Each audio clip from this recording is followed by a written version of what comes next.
वो भी उतने ही प्रतापी जितने कि हमारे राजा दशरथ थे। पुण्य करने वाले, सबका ध्यान रखने वाले, अपनी प्रजा का ध्यान रखने वाले, ऋषि मुनियों का, आम जनमानस का ध्यान रखने वाले। तो राजा जनक एक महान प्रतापी राजा, उनके यहां भी कोई संतान नहीं थी। तो कहते हैं कि माता सीता जो थी वो उनको, जैसे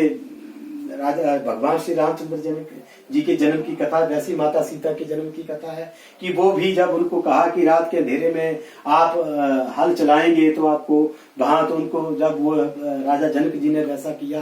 रात के अंधेरे में खेत में हल जोता, तो उनको जब उन्होंने एक फेरा लगाया, फिर दूसरा, फिर आधा लगाया था, और वहां कोई ऐसा नीचे उनके हल के साथ टकरा गई चीज, जब उन्होंने उस बक्से को देखा तो वहां कन्या रूप में माता सीता जो थी वो उनको मिली, और उसको बड़े चाव के साथ घर ले आए, बड़ा खुशियों से लालन पालन किया, क्योंकि माता सीता भी कोई साधारण कन्या नहीं थी। इसलिए वो अनूठी गति से जो थी वो बढ़ने लगी। और जैसे एक बार क्या होता है कि खेलते खेलते माता सीता जो है वो अपने महल के अंदर काले महल में चली जाती है, तो वहां पर परशुराम जी ने जो धरोहर के रूप में राजा जनक के यहाँ अपना धनुष रखा हुआ था। तो अब मैं थोड़ी सी आपको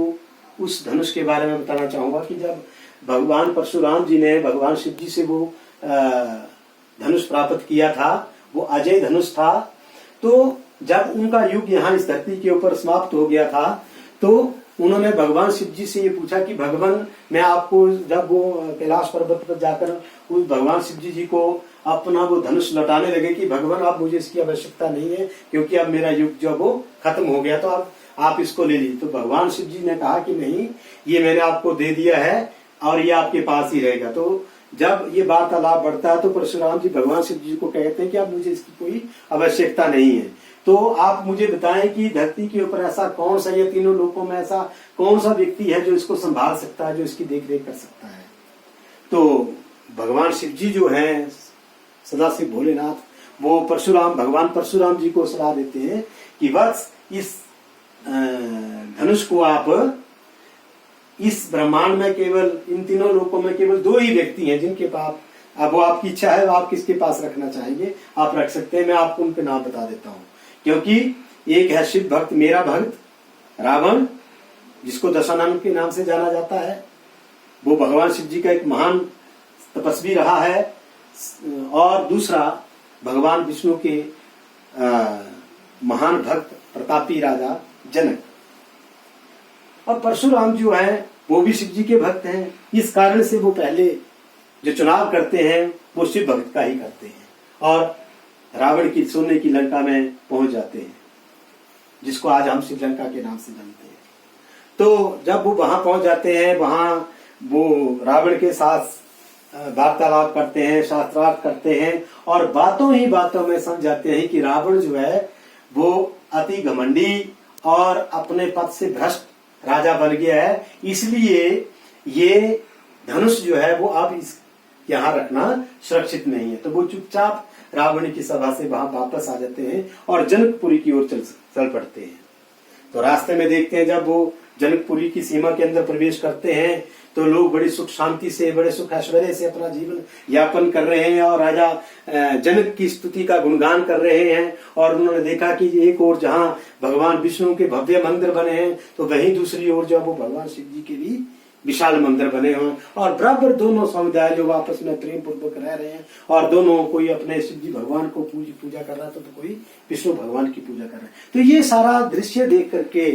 मनोहारी दृश्य देख करके जो है वो परशुराम जी के मन को बड़ी शांति मिलती है, बड़ा अच्छा लगता है, और वो मन ही मन सोचते हैं कि मैं बहुत सही जगह आ गया, और अब हो सकता है कि यही राजा जो है भगवान शिव शंकर के द्वारा बताए गए रास्ते के अनुसार या सुझाव के द्वारा कि यही वो राजन होंगे जिनके पास ये हमारा धनुष वो सुरक्षित रहेगा। तो अंततः परशुराम जो है वो राजा जनक से मिलते हैं। राजा जनक उनका बड़ा आदर सत्कार करते हैं, उनको बड़ा उनके भक्त करते हैं, और तो परशुराम जो है वो प्रभावित होकर के अपना धनुष जो है वो राजा जनक को सौंप देते हैं और पूरे वृतांत जो उनको बता देते हैं। और राजा जनक जो वो भी उसको शहर स्वीकार कर लेते हैं और ये वचन देते हैं कि जब तक राजा जनक के शरीर में प्राण है तो कोई भी जो है वो इस धनुष को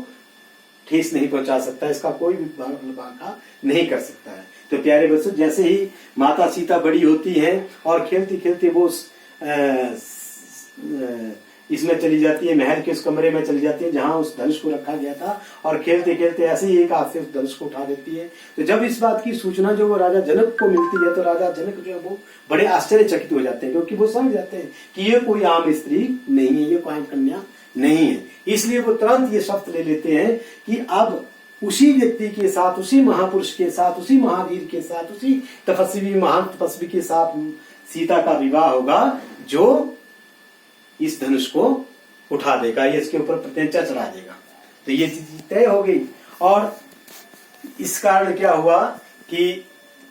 माता सीता का उम्र जो थी वो ब्याहने योग्य हो गई, शादी की योग्य हो गई, और राजा जनक ने जो था एक स्वयंवर रचा लिया और सब घोषणा कर दी कि जो भी उस परशुराम द्वारा, भगवान परशुराम जी द्वारा दिए गए उस धनुष के ऊपर प्रत्यंचा चढ़ा देगा, माता सीता का विवाह जो वो उसी महापुरुष के साथ हो जाएगा। तो ये सारी बातें हो गई, स्वयंवर शुरू हो गया। देश विदेश के बड़े बड़े राजा महाराजा, धीर पराक्रमी तपस्वी सभी जो वो अपना भाग्य आजमाने के लिए, और माता सीता जैसी सुशील कन्या जो साक्षात देवी माता का स्वरूप थी, उनको साथ अपना विवाह रचाने के लिए उसी मनो इच्छा से वहां आ गए। तो बारी बारी से सभी जो है वो धनुष को उठाने का प्रयास करते हैं, परंतु कोई भी जो वहां महावीर है वो कोई भी धनुष को उठाने में सफल नहीं होता है। तो उसके बाद विश्वामित्र जी के कहने पर जब राजा जनक जो वो उदास हो जाते हैं, हतोत्साहित हो जाते हैं और ये कहते हैं कि मेरी प्रतिज्ञा क्या क्या होगा, यहाँ तो कोई धरती सूर्यहीन है। तो ये सब बातें सुन करके जो है राजा जनक की बातों को सुन करके विश्वामित्र जो है वो खड़े हो जाते हैं कि राजन अभी ऐसा नहीं है, यहाँ और भी वीर पुरुष हैं, आप ठहरिए। तो वो भगवान श्री रामचंद्र जी की ओर संकेत करते हैं कि हमारे दशरथ नंदन रघुकुल शिरोमणि श्री राम है और अभी तो इन्होंने धनुष को देखा तक नहीं है, तो एक मौका, एक अवसर जो वो इनको भी दिया जाए। तो राम जो है वो अपने